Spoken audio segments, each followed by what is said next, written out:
Well, hello, sports fans. I hope you're enjoying our Tokyo Olympic coverage. This is Larry Eater with RunBlogRun, and this is our Tokyo breakdown preview of day 5. Now, as you know, we see the evening sessions in the mornings, and we see the morning sessions in the evenings. Isn't that special? Yes. We're watching it on NBC over here, and actually watch it on the USA Network for the evening sessions. And then we will watch a little bit of the NBC broadcast because we need to hear Otto and Sonia Richards Ross and some of the other lovely people. And then in the mornings, we go to the Peacock app and we're watching the global feed. So we get these Aussies and these Brits, and then American John, I think it's John Robinson, who is fantastic. And it's nice hearing an American voice once in a while when you're at 5 in the morning. Anyway, so I've digressed, but here we go. Day 5 morning session, Tokyo time, begins at 9 a.m. with the men's triple jump, qualifying groups A and B. The triple jumpers have been remarkably kind of blah this year. At 17.50 is the meters is the leader by Cuba's Pablo Pichardo. Will Cuba win? Will Cuba get another medal in the jumps? They've got this great tradition in the long jump and the triple. We'll have to see. But we do miss Christian Taylor. We hope you get healthy soon, not only because of your great jumping, because of what you do with Will Clay. I think Will and you really compete off each other, and I hope Will is able to do that with Pichardo. I just recall Christian and Pichardo going at it in about 2015 in some jumps, and it was like a boxing match. It was pretty awesome. The men's 1500 round 1. Oh my God, where do we begin? Defending champion Matthew Centrowitz. He's going to be something to see, and he ran a 3:49.26 last weekend, and then jumped on a plane the next morning to fly to Tokyo. Cole Hawker, the Oregon athlete, he is, he created a little bit of controversy because he hadn't been vaccinated, and that he also had had COVID a while back. And I just wanted him to, we hope he stays quite healthy.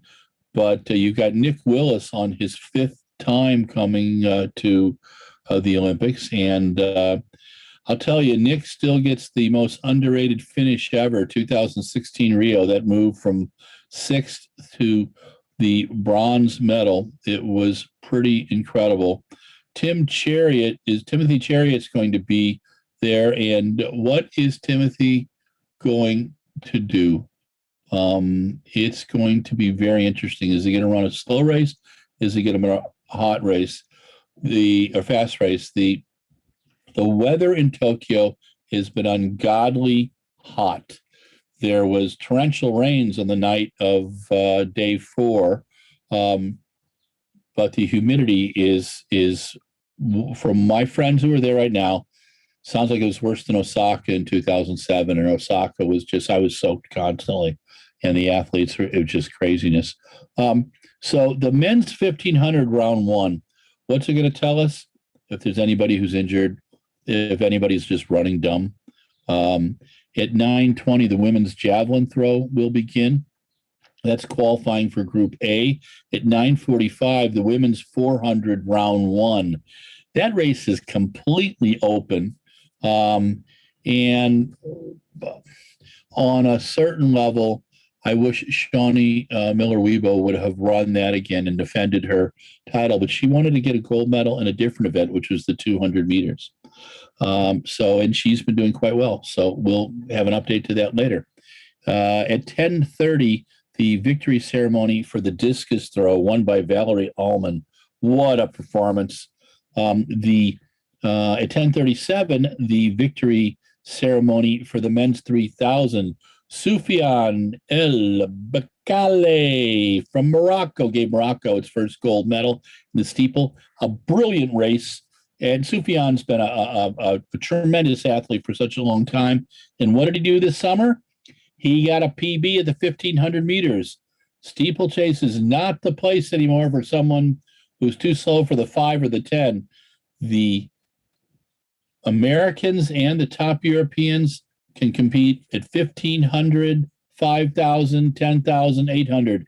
Evan Jager is an example. Guy who ran 3:32 for the 1,500. And then we've got the long jump women's final.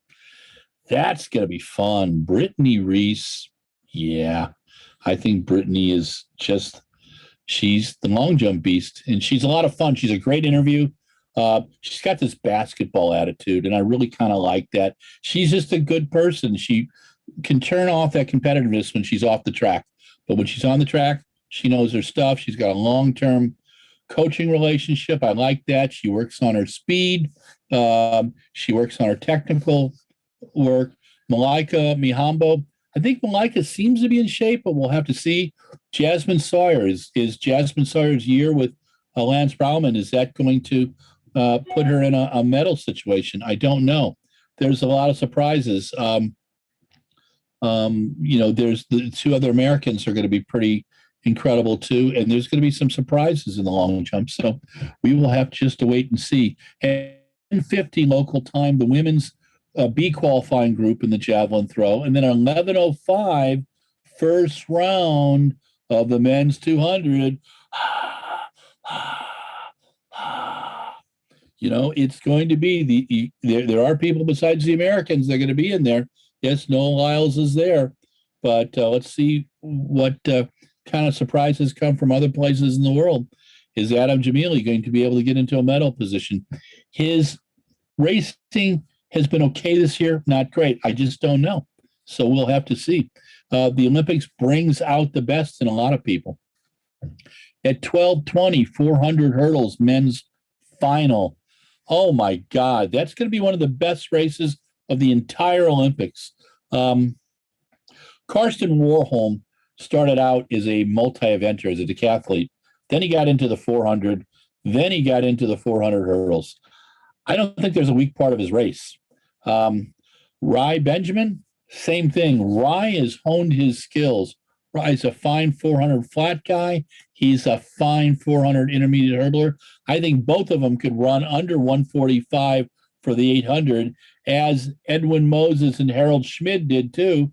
And they both should be on their national relay team. So that 400 hurdles, it's worth the whole kit and caboodle.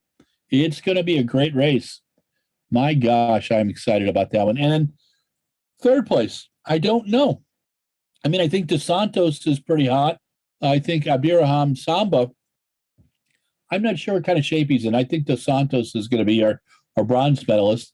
But I think one of the Americans could surprise us too. But all eyes are going to be on Karsten Warholm and Rai Benjamin. That is going to be a race that will deliver. All of America should be watching it, and all of Norway will, definitely. Okay, at 12:25, the 5,000-meter women's medal ceremony will end session 1 on day 5. Then we have about, let's see, how many hours? We have about 7 hours, and we start with the long jump women's victory ceremony at 7:10 Tokyo time. We have round 1 of the men's 110-meter hurdles. Grant Holloway, Flamingo. We love Grant. We're building a statue to him in Fort Atkinson. A lot of cheese. But Grant is going to do something special. I believe that sometime during the Olympics, Grant's going to break the world record for the 110 hurdles. We don't know the time or the moment. It's a Grant thing. We just really live in this world, but it's Grant's world, just so you know. Okay, and then men's qualifying A in the shot put at 7:15. Ryan Krauser, Joe Kovacs. I'll tell you, it's going to be interesting. Then we've got the men's final in the pole vault. Mondo Duplantis, Renaud Villeneuve, Mr. Nielsen, Piotr Lysick, I believe, but no Sam Kendricks because Sam has COVID and he's going to be sitting in a room by himself. We're missing him terribly. We just like him being around. I really believe that between Mondo and Renault, Piotr and Sam, they reinvented the pole vault, and it's a great event. It's just amazing physicality. It is what you learn in the men's pole vault is in the pole vault period is that you can be supportive of your competitors and compete with them at the same time. It's a fascinating juxtaposition. But the men's pole vault should be pretty tremendous. Head to 720. The victory ceremony for the 400 hurdles will be at 7:45, and at 8 o'clock, round one, the men's 5,000 meters. I'll tell you, 12 and a half laps. We're going to have some really good racing out there. It'll be interesting to see who can do what. Hammer throw, men's final. Mr. Nowicki from Poland, Paweł Fajek. Is Paweł healthy? That's what I'm wondering. He's got the longest throw of the year. But Rudy Winkler, U.S., you've heard it here, kids. I think Rudy is going to take the gold. And yeah, someone's telling me already, Larry, you've been smoking too much of that crack pipe. But I don't think I am. Rudy Winkler, gold, USA. Men's shot put qualifying group B at 8:40. The men's semifinals of the 200 are at 8:50.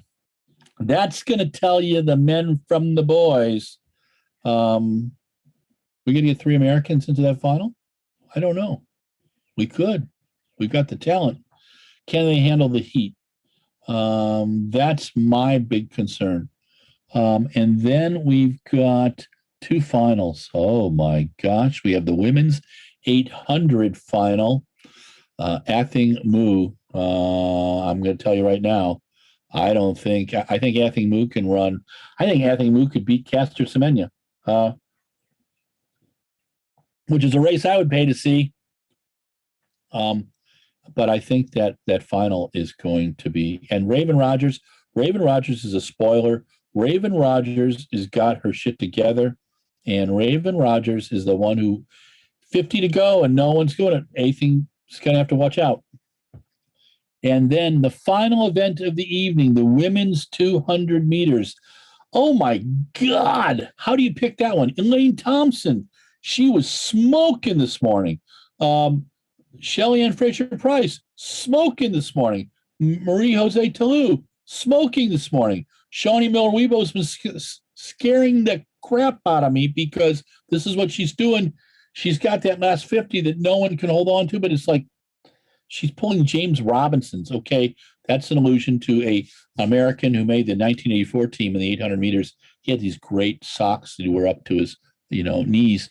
And but he would not move until the last 6 meters. Anyway, Shawnee could win the whole thing. Gabby Thomas. Gabby got a little scared dealing with this Christine Mabambwa, who has a bit too much testosterone in her system, so she can only run below the 200 or below, or 5,000 or above. Well, I'm telling you right now, Christine wins this whole thing. There's going to be questions of World Athletics. Hey, guys, did you blow this one? Because there's just something weird there. If you watch her run, it's rather unsettling. And Gabby Thomas was unsettled in the first round and the semis.